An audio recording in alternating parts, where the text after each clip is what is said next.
Thank you all for bearing with me and putting up with the fact that I'm based on the other side of the world. Many thanks also to my workshop collaborators, Iris and Victor, who helped bring this panel to where it is this morning. I thought it would be useful to dive into another specific case in addition to the ones you've been discussing. Here, the case of Japan, where I've conducted a number of years of research on ideas about waste, approaches to recycling, concepts of nature, environmental contamination, and other issues like that that are all kind of interlinked. After spending many post-war decades as an environmental villain back in the 20th century, Japan has become a country where waste issues and recycling are taken very seriously. In my experience, this doesn't derive so much from commitment to planetary ecology, although that is of course involved to a degree. Instead, Japan's highly resident resource consciousness derives more from a fixation on rationalization and efficiency. And we can see these similar drivers of Japan's success in electronics manufacturing and in automobile manufacture and so on. These ideas draw on deep wells of concern over resource scarcity, which is very much a moral economy of resource extraction that have shaped Japanese policy over more than a century.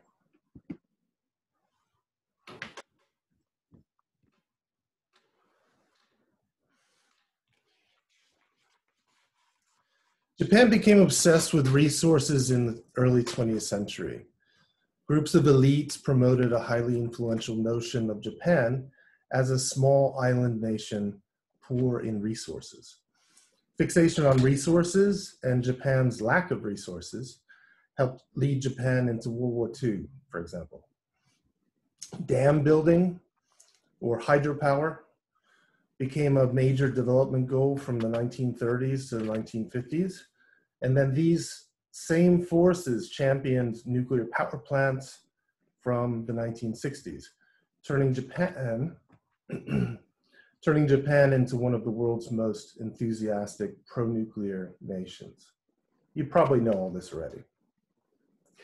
But the notion of recycling caught hold in Japan from the early 1990s in the build-up to the UN signing of the Kyoto Protocol in 1997 in Japan.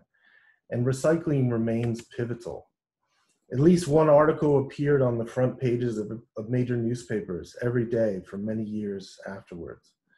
As a nation with a notorious waste problem, recycling appealed to Japanese as an efficient way to turn trash into treasure, which is sort of a cliche in English. Recycling now touches on all government policy and much commercial policy.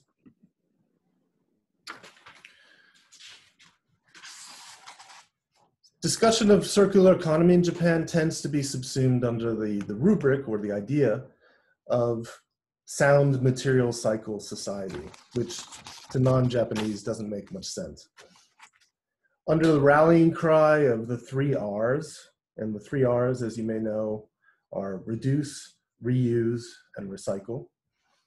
These attempts to seed sustainability and the goal of transforming Japan into a sustainable society were very important. Central to this plan is the notion of circularity. So if you think about a circle, that's sort of the essence of the model of recycling. And I call that circularity as a way of trying to get at the ideas behind what makes recycling so appealing and seductive. As long as materials circulate, it is believed, or at least it is promoted, that what are called externalities are reduced or eliminated. What's more, these cycles often seem to generate not just productivity, but a sort of moral purity. This moral dimension is key to the seductive appeal of circularity in Japan and elsewhere.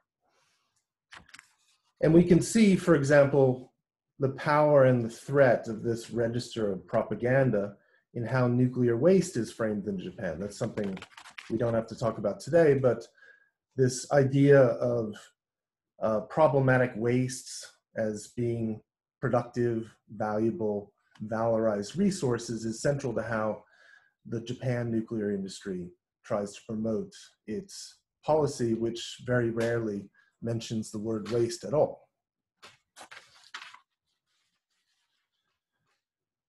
But even the Japanese government's own idealized representations of recycling processes, it's difficult to avoid the complex, lopsided vectors that undermine circularity. And it's almost magical symmetries, it's purifying flow. So there are these ideas about what happens when things move in circular ways. And these representations are quite telling. Here we can see in the bottom left of this image, in the section where it says waste collection, that recycling becomes a goal in its own right. As family members list the benefits of recycling, waste reduction, sense of community, the young woman pronounces recycling in a speech bubble. In a diagram dedicated to recycling, recycling becomes invoked as an exalted, self-validating process. We can see this throughout recycling literature and how it is consumed.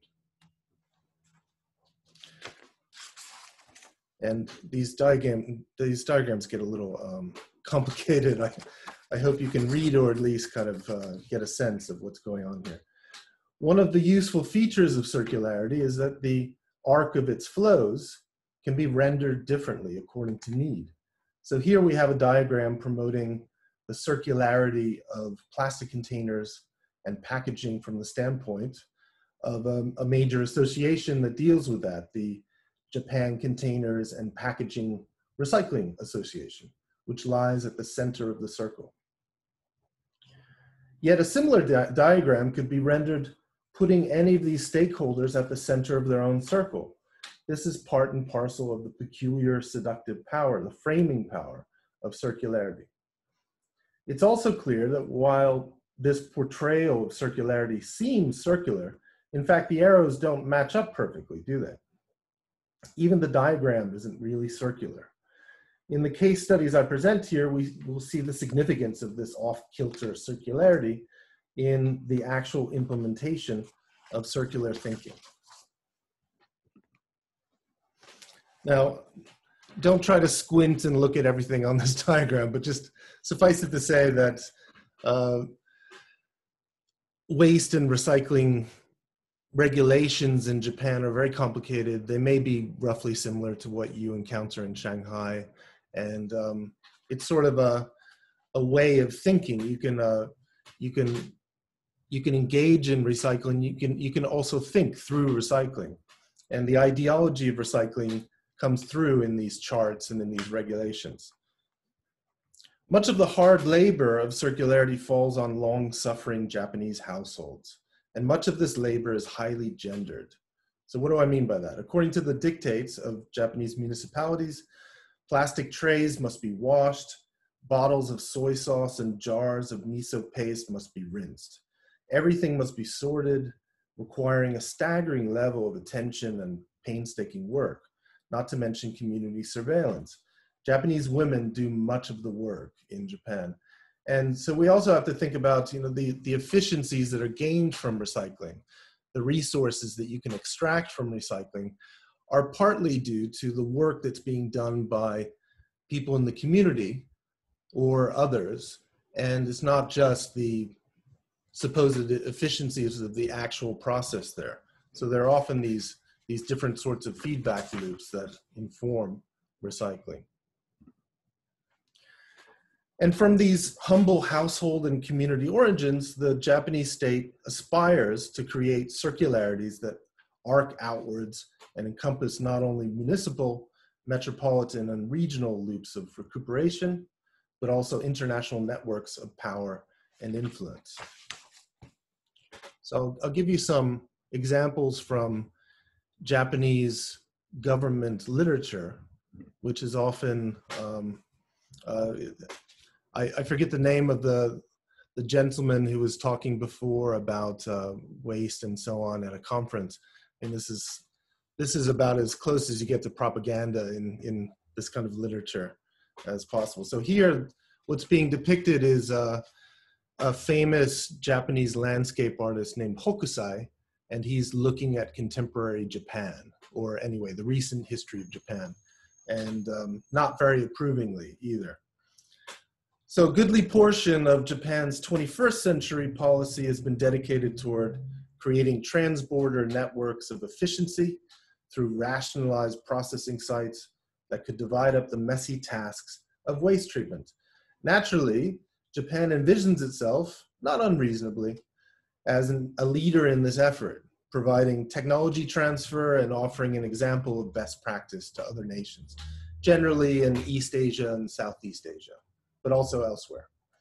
In the process, Japan is engaged in some introspection, thinking about its own role in creating waste problems and challenging the unsustainable lifestyle habits of the post-war high-speed growth period that led Japanese people stray from the humble, renewable, edifying resource economies of, for example, paper, straw, bamboo, and so on, in more traditional Japanese lifestyles.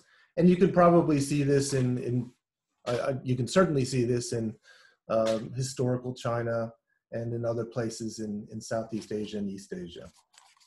So we're sort of, in effect, rediscovering recycling because that kind of reuse, that kind of repair was central to how all sorts of community economies and other economies worked. And as well, imagining the potential for circularity, both within communities and between nations and regions. And this again is Hokusai looking at the world. These different networks, according to this literature, can scale up seemingly infinitely and effortlessly to encompass the globe itself. And I'm going to look a little more closely at electronic waste, also called e-waste. Here are some snapshots of how circular economy processes both work and do not work. And it's useful to look at electronic waste in Japan, which is an interesting dimension to look at because it's part of the branding of the 2020 Olympics, which didn't happen this summer and which might be happening next year. That all the medals, so the Olympic medals, supposedly gold and silver and bronze, are extracted, or will be extracted in Tokyo from different kinds of electronic waste like you see here and other kinds of appliances. So this is in Petek, or in Japanese Pitek, which is run by Panasonic near Osaka. Japan is a major player on the international stage with high recycling rates for common appliances like refrigerators and washing machines. And I'm not going to go into detail, but it does this through something called the Top Runner program, that in each sector, like let's say the sector is a washing machine, that the most efficient washing machine at that time will become the standard over the next 5 years, and all the other washing machine manufacturers will have to try to get closer to the efficiency of that most efficient one. And it tends to run pretty well in terms of getting the recycling rates of these things quite high. You know, different, like a refrigerator can get up into the 70s or 80s in terms of the percentage that can be recycled. And part of that goal, just very briefly, is that companies like Panasonic are trying to manufacture the components or manufacture the appliances knowing that they're eventually going to be recycled. So it makes it more efficient if you know that it's going to be recycled to take things that can be used in particular ways and to not include things that can't be used in different ways. And there are other things that exist in this sprawling apparatus of material conversion.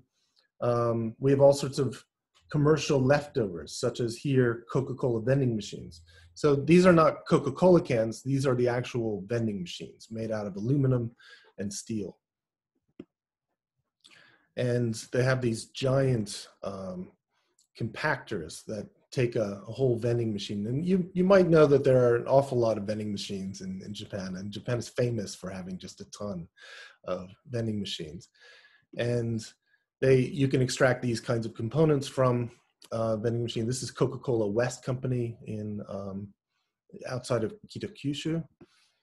And you see that a forklift is bringing over these vending machines and then compressing them into these tight rectangular cubes or rectangular solids. So we have a situation where all sorts of things in Japan that you wouldn't expect would be recycled are being recycled. And what for me is fascinating about that is that a company like Coca-Cola, West Coca-Cola Japan, it doesn't want to use the recycled metals in new manufacture. That the idea of using old or tarnished metal in Japan is, Japanese are so squeamish about the idea of using something which isn't in their mind as good as you can get, that they don't use these recycled materials, and they sell them often to countries like China or elsewhere. And so this creates one of these externalities that's, there isn't a closed system, there isn't a closed circle, even within Japan, within these certain sectors. And the other thing I'd like to mention is that almost everything right now, every industry is recycling. So I'm just going to show you a couple of snapshots from the 2011 earthquake and tsunami. It was a really devastating national disaster, and natural disaster too. And you can see that whole buildings were toppled, whole cities were anyway, towns and villages were wiped out. And about 90%, according to the governments in these prefectures, almost 90% of this debris was recycled. So first of all, it's an impressive effort, but secondly, you have to ask, is everything here really being recycled? Or are these sort of favorable definitions that make it seem like everything is being recycled, or almost everything? So we see here that these things have been left out for collection. A lot of people in the community, I found out from interviewing people and talking, listening to gossip, that people were using this as a really great opportunity to get rid of some of the stuff that they wanted to have replaced by the government. So these were things that weren't necessarily at end of life, but they were going to end up being recycled. And here's a different facility in the area that was taking all sorts of soil as well as other debris, as well as some of those appliances, and putting them into different sorts of apparatuses of recycling and the cycles of recycling. So I've touched on quite a few things here, trying to give you a sense of what's going on when Japanese people talk about recycling, and how that industry of recycling goes beyond just the narrow confines of Japan. And I think it would be interesting later on to talk a bit about to what extent this seems familiar in Shanghai, or whether it seems like things are very different in Shanghai, which may be very possible. But what we can also see is that the very things that make Japan good at recycling also make them bad at recycling. The very squeamishness with pollutants, with the unclean and the impure, that drives Japanese to be excellent, truly excellent, at creating recycling apparatuses, also make them unwilling to channel residues into their production in the manner put forward by lofty, abstract, and seductive circular economy rhetoric, and these kinds of diagrams I've showed you. Recycling is one of these concepts that has become so routine, so self-evident in environmental policy, and even in development, that we don't often question its underpinnings. We learn to look at recycling diagrams and assume that recycling is efficient, effortless, perhaps even endless, and has no residues or externalities, because that's what the diagram shows. It is this very seductive concept, however, that we should look at more closely in environmental and development arenas. Who is invoking recycling? Who sketched the circular diagram, and what are they leaving out?